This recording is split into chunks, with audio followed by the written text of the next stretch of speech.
और आजाद जम्मू कश्मीर में हुकूमती निजाम के मुकाबले में एक पैरेलल अवामी एक्शन कमेटी से वाबस्ता सरदार अमान खान ने ऐलान किया है, डिफेंस कमेटी बनाई जाएंगी। बातों के भूत जो हैं बातों से नहीं मानने। The best case in the world for the self-determination in Kashmir. नमस्कार दोस्तों, डीडी रेड के एक और रिएक्शन वीडियो में आप सभी का स्वागत है। मैं हूं आलोक। तो दोस्तों, बहुत सारी चीजें जो हैं वो डेवलप हो रही हैं और इसी बीच आसिम मुनीर ने बहुत सारा ध्यान दूसरी तरफ डाल दिया है पीओजेके की समस्या से हटाकर। लेकिन अब पाकिस्तानी ऑक्युपाइड जम्मू कश्मीर से एक बड़ी जबरदस्त डेवलपमेंट जो है वो सामने आ रही है।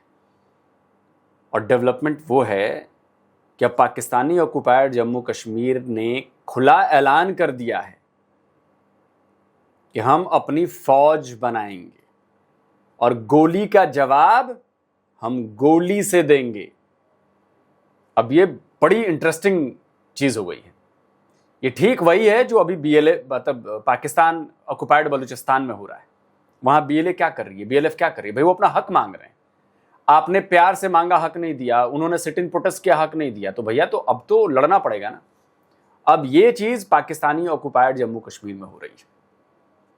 पाकिस्तानी ऑक्युपाइड जम्मू कश्मीर के लोग समझ गए हैं कि इन्होंने हमारा इस्तेमाल किया, हमें लड़वाया भारत के खिलाफ अपने लालच की वजह से। लेकिन उससे उनकी जेबें तो भर गई, लेकिन हमारी जिंदगी खराब हुई, हमें कुछ नहीं मिला। तो चलिए, अब मेजर आदिल राजा का वीडियो है और वो चूंकि पाकिस्तान में रह चुके हैं, पाकिस्तानी आर्मी में रह चुके हैं, ऑफिसर रह चुके हैं, तो बहुत कुछ बताएंगे। और ये डेवलपमेंट इतनी इंटरेस्टिंग है कि इसका असर आसिम मुनीर की कुर्सी पर पड़ने वाला है। चलिए देखते हैं।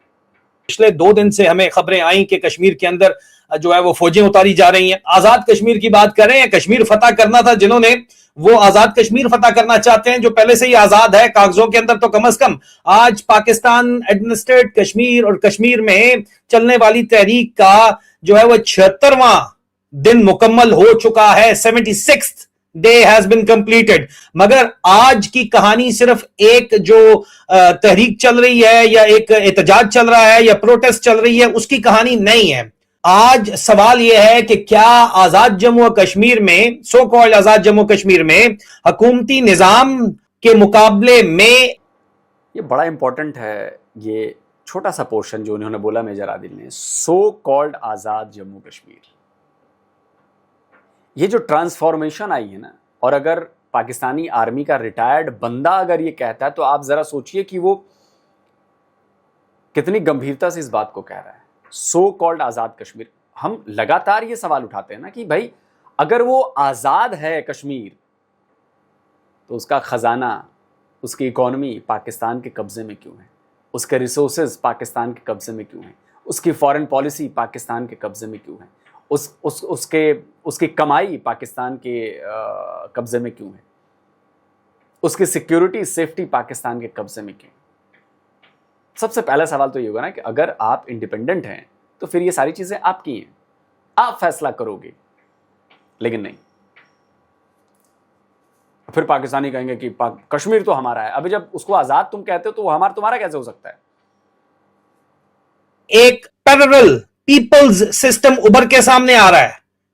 अवामी एक्शन कमेटी से वाबस्ता सरदार अमान खान ने ऐलान किया है, गांव-गांव में जो है वो पॉलिटिकल कमेटीज बनाई जाएंगी, फाइनेंस कमेटी बनाई जाएंगी और डिफेंस कमेटी बनाई जाएंगी। और उनका कहना है कि यह कमेटी रावलाकोट से आने वाली हदायत के ऊपर अमल करेंगी। और सबसे सेंसिटिव लफ्ज जो है वो डिफेंस कमेटी का है, दिफाई कमेटी का है।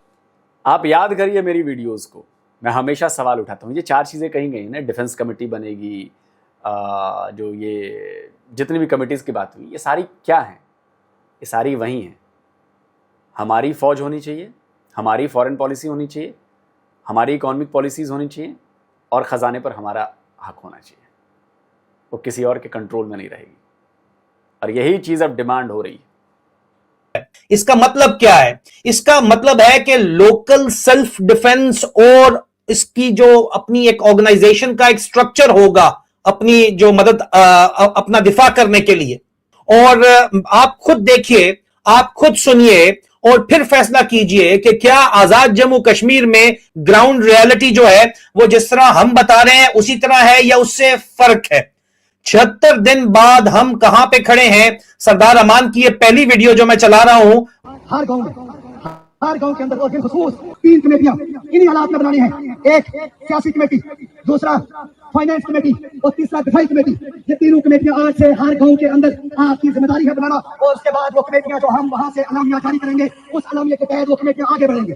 मैं अपनी माओ बहनों बेटियों से कहना चाहता हूँ, बुजुर्गों से कहना चाहता हूँ, दोस्तों साथियों, अगर हमारे ऊपर बंदूक ज्यादा चलेगी, इसके बाद चलेगी, तो फिर हम अपने उन तमाम भाइयों को दोबारा बुलाएंगे जो इन फोर्सेस के अंदर है। हम हमारी जिम्मेदारी है, वो पुलिस के अंदर है, वो किसी सरकारी महकमे के अंदर है, वो फौज के अंदर है, वो जहां भी है, हमें उन्हें वापस बुलाना है और हमें उन्हें वापस अपने घर में बुलाना है। यकीन कीजिए कोई भूखा नहीं मरेगा, हम सारे खाएंगे, बाइज्जत खाएंगे इंशाअल्लाह ताला, जैसे दुनिया भर के लोग खाते हैं। इसलिए इस सारे अमल में हमें आपकी मदद चाहिए। उसके अलावा बदार, कोई पहिया, कोई शकार, इसके बाद मंगल और जुमे को 2 बजे के बाद वो स्कूल बदस्तूर बंद रहेंगे। टाइमलाइन 5 जून से शुरू होने वाली ये कन्फ्रंटेशन अब डे 76 तक जो है वो पहुंच चुकी है वाज़े तौर के ऊपर। अब रावलाकोट इस मूवमेंट का हमेशा से सेंट्रल पॉइंट था, अब भी है। बहुत से कश्मीरी मुझे कहते हैं मैसेज करके कि आदिल भाई हम आपके बहुत सा खिलाफ थे, क्योंकि आप जो फौज के बारे में हमें हकीकत बताते थे, हमें लगता था आप ज्यादती करते हैं, आप गलत बात करते हैं। लेकिन अब वो कहते हैं कि हमें जब छितर पड़े हैं, कि हमें जब ठुड्डे मारे इस फौज ने, तो हमें समझ आया कि आदिल राजा तो ठीक कह रहा था। रीसेंट इंटरनेशनल रिपोर्टिंग भी रावलाकोट में इस वक्त जो दुकानें बंद के आपने बारे में उनके बारे में सुना, शटर्ड शॉप्स के बारे में सुना, प्रोटेस्ट कैंप्स के बारे में आपने सुना, सिक्योरिटी फोर्सेस की जो मुबैना खूनी कार्रवाइयां हैं, लीथल क्रैकडाउन है, उसके बाद पैदा होने वाले गम गुस्से को अब इंटरनेशनल मीडिया भी रिपोर्ट कर रहा है। दूसरी तरफ पाकिस्तानी अथॉरिटीज का नैरेटिव बिल्कुल मुख्तलिफ है। गवर्नमेंट और एजेके ऑफिशियल्स कहते हैं जम्मू ज्वाइंट अवामी एक्शन कमेटी जो है ये कलदम तंजीम है। ये आपको जो विजुअल्स नजर आ रहे हैं ये कोई कलदम तंजीम वाले हैं, आप मुझे बता दीजिए, ठीक है। और दूसरी तरफ जो कहते हैं कि जनाब उनको डराया जा रहा है, धमकाया जा रहा है, उनके ऊपर मुकदमे करवाए जा रहे हैं, उनके रिश्तेदारों को जो है अगवा किया जा रहा है। यानी दोनों नैरेटिव्स आपको समझना बहुत जरूरी है। अब ये जो एक पैरेलल सिस्टम का ऐलान किया गया है सरदार अमान खान की तरफ से कि पॉलिटिकल कमेटी बनेगी, फाइनेंस कमेटी बनेगी, डिफेंस कमेटी बनेगी और इस कमेटीज को रावलाकोट का सेंट्रल डायरेक्शन जो है वो दिया जाएगा। ये अनाउंसमेंट सियासी तौर के ऊपर पॉलिटिकली बहुत सिग्निफिकेंट है, बहुत अहम है। क्यों? क्योंकि किसी भी तहरीक का प्रोटेस्ट से ऑल्टरनेटिव गवर्नेंस स्ट्रक्चर, एक बिल्कुल साथ अलग हुकूमत बनाने के निजाम की तरफ जो जाना होता है वो एस्केलेशन होती है और एक नया मरहला होता है। मगर डिफेंस कमेटी, दिफाई कमेटी का अनाउंसमेंट अपने आप में एक ये साबित नहीं करता कि कोई मुसल्ला आर्म्ड मिलिशिया फॉर्मली एस्टैब्लिश हो रही है, जी नहीं। लेकिन अमान खान साहब की दूसरी स्टेटमेंट खास तौर के ऊपर गोलियों के जवाब, वो कहते हैं जी गोलियों से देने की जो वार्निंग दे रहे हैं, ये रिपोर्टिंग हम कर रहे हैं, इस डेवलपमेंट को बहुत ज्यादा सीरियस और खतरनाक बना देता है और इसको बहुत मुहतात अंदाज से हमें देखना होगा। चलिए दोस्तों, वीडियो खत्म हो गई। अब जो ये 3 कमिटीज बनाने की बात कही गई, बिल्कुल सही फैसला है ये। पॉलिटिकल कमेटी क्या करेगी? जो पाकिस्तान के टट्टू वहां पर बिठाए गए हैं, ये पॉलिटिकल कमेटी उनको काउंटर करेगी, उनको हटाएगी, उनको बाहर करेगी और पॉलिटिकली जो फैसले होने चाहिए जम्मू कश्मीर के इस हिस्से की, मैं तो जम्मू कश्मीर का हिस्सा कहूँगा ना भाई, हमारे लिए तो जम्मू कश्मीर ही है, पाकिस्तानी ऑक्युपाइड जम्मू कश्मीर जो है, पॉलिटिकली ये लोग फैसला करेंगे क्योंकि ये वहाँ के लोग हैं, ये उनका हक है कि पॉलिटिकली ये लोग अपना फैसला करें। फिर दूसरी जो बात आती है, इकोनॉमिकल जो कमेटी है, इकोनॉमिक कमेटी जो है, ये भी बड़ी इंटरेस्टिंग है। अब ये इसमें पाकिस्तानी फौज की इन्वॉल्वमेंट है क्योंकि जो भी इकोनॉमिक रिसोर्सेज हैं इन सब पर पाकिस्तानी फौज का कब्जा है और ये पॉलिटिकल एलीट के साथ मिलकर ये सारा ये लोग लूटते हैं। अब उसको काउंटर किया जाएगा कि भाई हमारे रिसोर्सेज, कितनी कमाई, कितना खर्चा, हमारा पैसा कहाँ गया, कहाँ लग रहा है, हमारे ऊपर क्यों नहीं लग रहा है, हमें महंगी बिजली क्यों मिल रही है, यहाँ से इस सारी चीज़ें जो सिविल इंफ्रास्ट्रक्चर है वो इसमें आएगा। और तीसरी तो मेजर आदिल ने बता दी कि जो डिफेंस काउंसिल होगी, कमेटी होगी, तो जाहिर सी बात है अपनी फौज बना रहे हैं पाकिस्तानी ऑक्युपाइड जम्मू कश्मीर वाले। और अगर मुझे कोई ज्वाइंट अवामी एक्शन कमेटी वाला बंदा सुन रहा है या पाकिस्तानी ऑक्युपाइड जम्मू कश्मीर से कोई बंदा सुन रहा है जो मेरा ये मैसेज पहुंचा सके ज्वाइंट अवामी एक्शन कमेटी तक कि आपको चौथी कमेटी भी बनानी चाहिए फॉरेन अफेयर्स की। शायद अभी आप लोगों को इसकी जरूरत महसूस नहीं हो रही होगी, लेकिन मैं बता रहा हूं ये आगे चलकर आपको बहुत जल्दी जरूरत महसूस होने वाली है। फॉरेन अफेयर्स की, विदेश के जो संबंध हैं उनके लिए एक काउंसिल आप बना लीजिए, एक कमेटी बना लीजिए।